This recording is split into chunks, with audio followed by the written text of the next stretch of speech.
got a what she need a cost. She popping on the gram, I blew it up and made a post. Riding electric, she got it to some rush. Problem in my face, she said she loved the blush. Bottles burning down, the bottom, the door. She was the kick her out, baby, but I'm not. She sound like a cell by the walk, she be busting. Some lyric on pages, just busted and flossing. Get me the street, these bars and I'm dodging. I catch everything, I see you been flashing. I know it's hard to manage. Baby girl, I know you damaged. Can't heal a broken heart with a bandage. And why you acting still mine like a bandit? Yeah, yeah. Hold on, you know what's up.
All right, guys, I'm gonna keep this pretty short. It's like a hypothetical situation, right? But about 10 years ago, Triple G, there once lived a boxer named Triple G and Andre Ward. And this is a fight that never happened, but it could have. Abel Sanchez, a lot happened during like those 10 years, or the tenure of Triple G and the tenure of Andre Ward. Andre Ward is kind of like a Dimitri Bivol. He couldn't necessarily get the big fights, but the fights that he did get, he would win. And he did so what a lot of people would call boring, methodical, strategic, right? Like Andre Ward, like Bivol, they couldn't get the knockouts, right? But they would completely dominate your people's his favorite fighter. It's basically always one-sided. Andre Ward and Dimitri Bivol are very similar, cerebral fighters. Nothing special, right?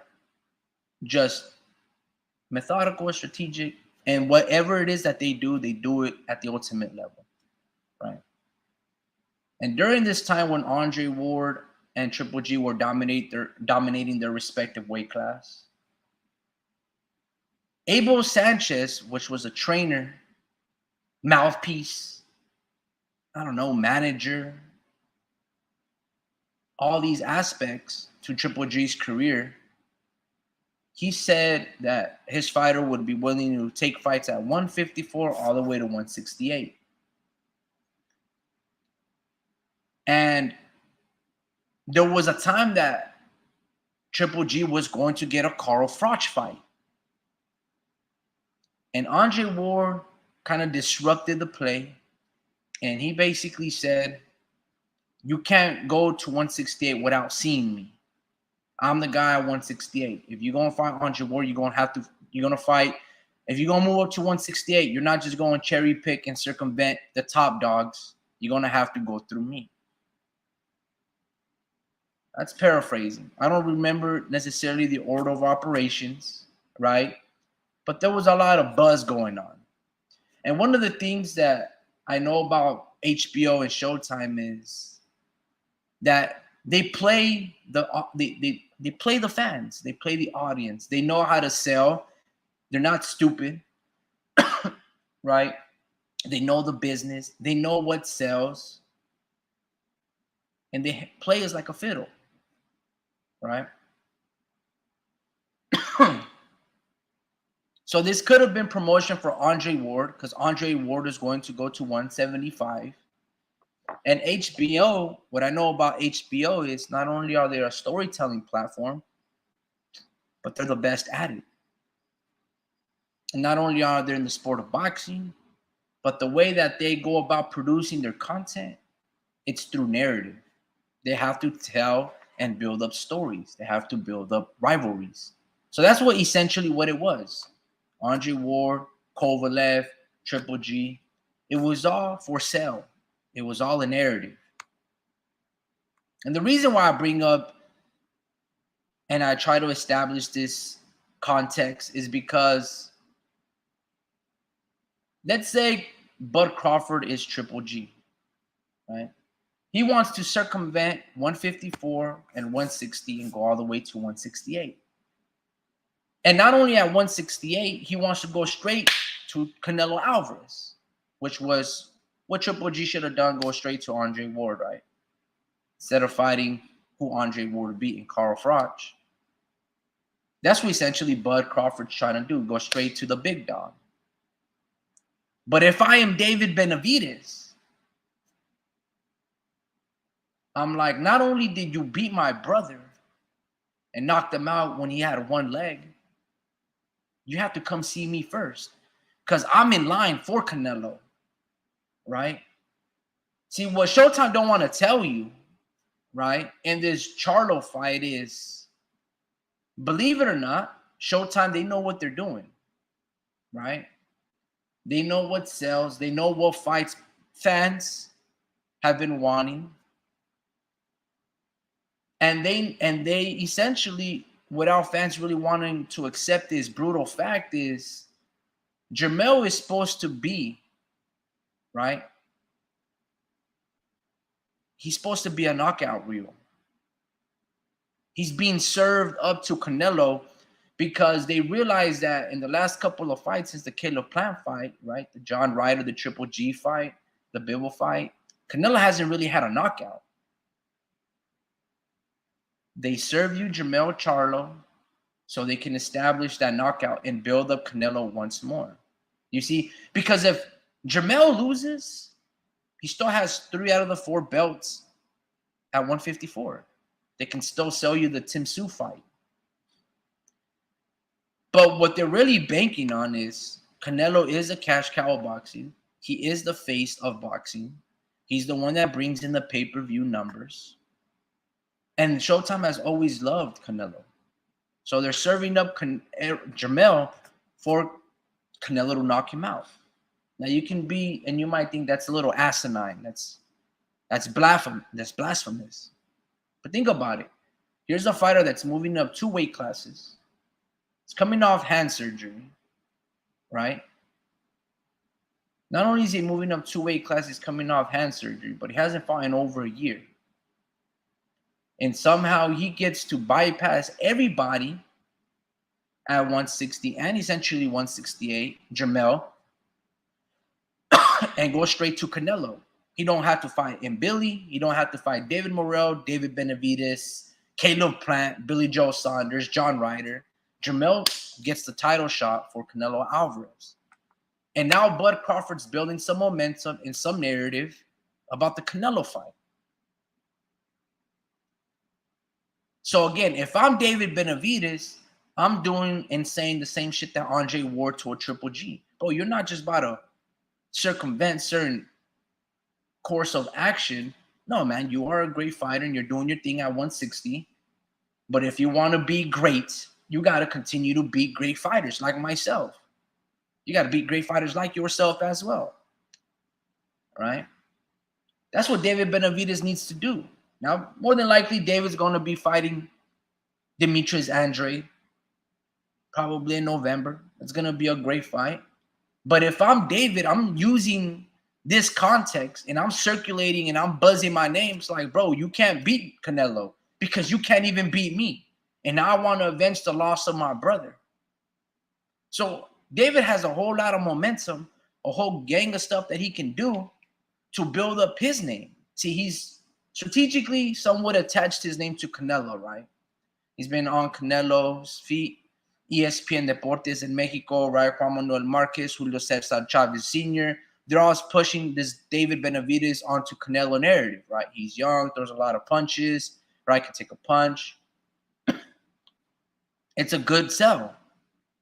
But first, they need to build up Canelo in order to sell that. Because, see, a lot of people do have this opinion that Canelo is, he's not the same fighter that he was at 160 or a couple years ago. He's got a lot of wear and tear. So that aura, they look at Canelo as food, that he can't knock out people anymore. He's got a lot of wear and tear. He's got close to 70 fights. This is the narrative that people are going with, right? So they're serving up Jermell for Canelo to knock out. That's just the fact of the matter. Jermell is not supposed to beat Canelo. Jermell essentially sold his booty for a fat-ass paycheck. That you can't debate that.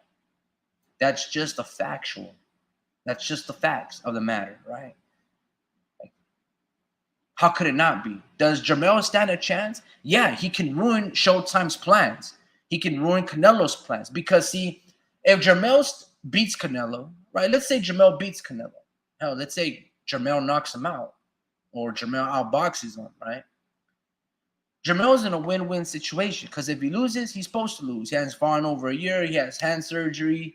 He's moving up 2 weight class. Hell, he's fighting a pound-for-pound fighter, the kingpin at 168, Canelo. So you have like 5 billion reasons why Jermell should lose.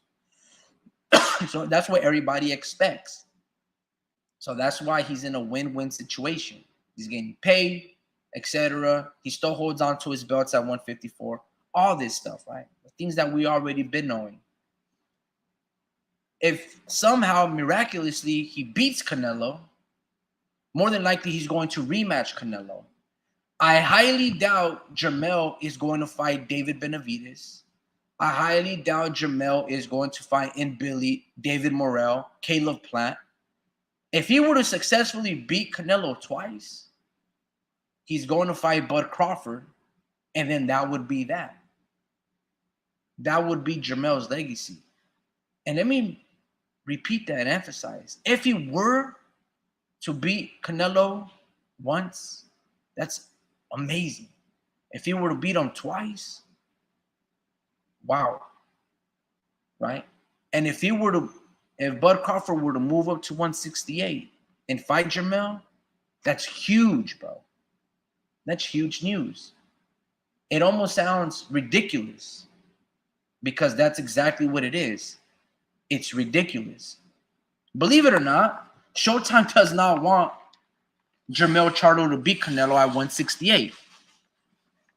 They really don't. Because I'm not too sure what they guaranteed Canelo. If they gave him a 3-fight deal, I'm not too sure what the details of that contract are or who the fighters on the stipulations are. I don't know if it's Jamal, David Benavides. I don't know if it's Jermell, David Benavides, then Jamal. I don't know the order of operations, right? For that matter, I don't even think Canelo knows the order of operations because let's say if that 3-fight deal is David Benavides, what if Andre beats David Benavides, right? Who can Canelo essentially fight?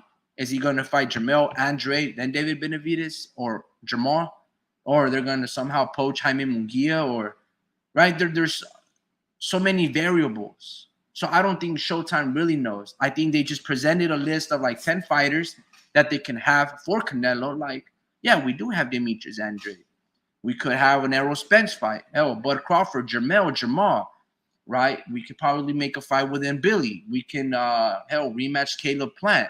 We can add in there so many fighters that they can present to Canelo Alvarez, right? William Adames, and the list goes on. So I know Showtime doesn't want Jermell to beat Canelo. They want to boost up Jermell's profile. Even if he were to get knocked out by Canelo, right, it would be good exposure. if Jermell gives a good account of himself, kind of like how Kell Brook gave a decent account of himself against Triple G, when he goes back to welterweight, it's a pretty big fight. It's established. Same thing with Jermell. If he were to give Canelo a really good run for his money and still get knocked out, his profile boosts up. Jermell becomes known. Let's say that fight does close to 1 million to 500 to 1 million pay-per-view buys. All those eyeballs are seeing Jermell. He goes back down to 154. He could fight, Sebastian Fundora like a tune-up and then go into unification for Undisputed against Tim Tszyu. So Showtime win, they win, and they win. If Jermell were to beat Canelo, then that basically ruins all those plans of all those fights between David Benavides and Canelo, David Morrell and Canelo, Demetrius Andrade and Canelo, so forth and so forth. So believe it or not, Showtime does not want Jermell to upset Canelo, right? Because, again, these are billion-dollar companies, and they know what they're doing. And what they're doing is serving Jermell for Canelo to get a knockout, and then they're able to move and build around that situation, right? Canelo wins by knockout on a very good competitive fight for a couple of the rounds, right? The aura of Canelo of being a knockout artist comes. Maybe hopefully by then Jermall Charlo comes back and has a tune-up. Maybe he fights Danny Jacobs. Maybe he beats Danny Jacobs. Maybe he doesn't. Maybe he fights Jaime Munguia, then Canelo. I mean, there's so many ways that they can manipulate the facts. They can sell us fights, and we're going to tune in. All right. Let me just go back to the title of the video. So if Bud, there's a whole lot of Bud fans, right? There's nothing wrong with being a Bud Crawford fan. I mean, Crawford's doing amazing things at 147. I don't know if Bud Crawford's a great 154 pounder. I don't know if he's a great 160 pounder. And I don't know how great he'll be at 168. Maybe he can beat Tim Tszyu. Maybe he can knock out Sebastian Fundora or an Erickson Lubin or a Brian Castano at 154. Hell, maybe if Bud Crawford goes to 160, he can be a great middleweight. Maybe he can beat up Janibek Akhmaduliev. Maybe he can beat and knock out William Adames. Hell, Jermall Charlo, right? At 168, hell, Bud Crawford might be so good that he could knock out David Benavides, beat David Morrell. But you see, the more I say all those names, it kind of sounds ludicrous, kind of ridiculous.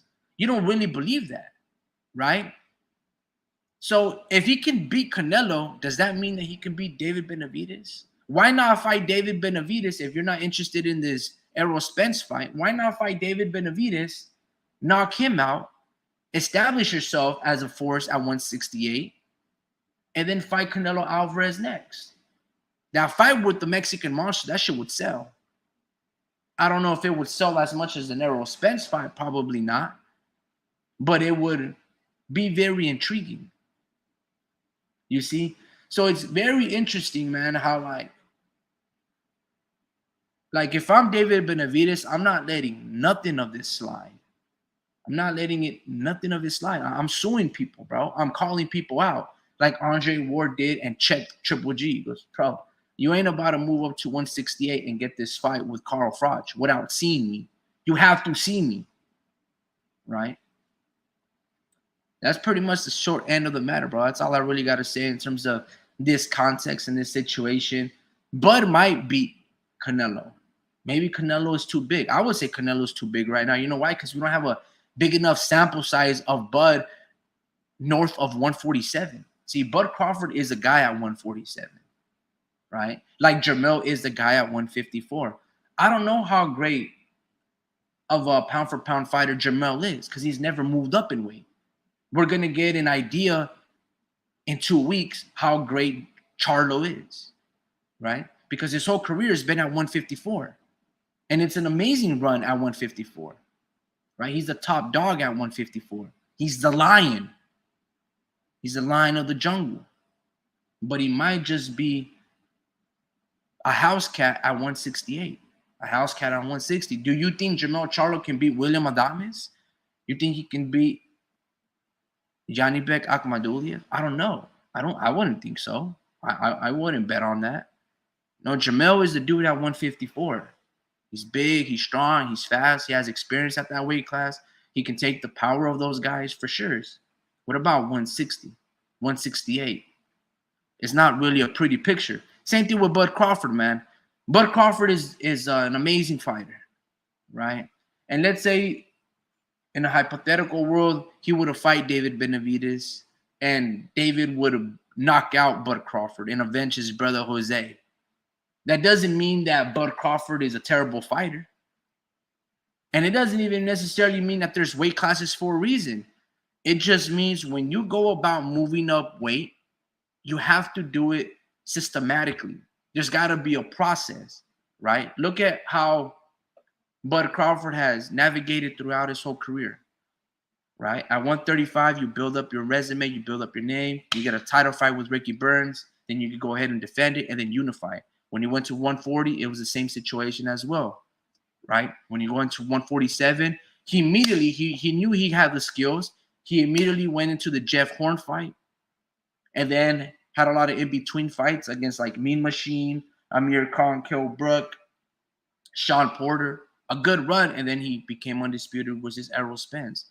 There's got to be a system. There's got to be a system in place. History has showed us when fighters skip weight classes, like Guillermo when he fought Loma, like Kell Brook when he went up to middleweight, like Mikey Garcia went up from 135 all the way to Errol Spence 147. Historically, at least in this modern era, not a lot of fighters have been able to pull off those big of leaps. But anyway, man, that's all I got to say about it. If I'm David Benavides, I'm not letting nobody play with my name. I'm not letting nobody try to circumvent fighting me to get to Canelo. I'll be Heimdall from Thor, right? Idris Elba. I'll be that guy, the gatekeeper. If you beat me, you get Canelo.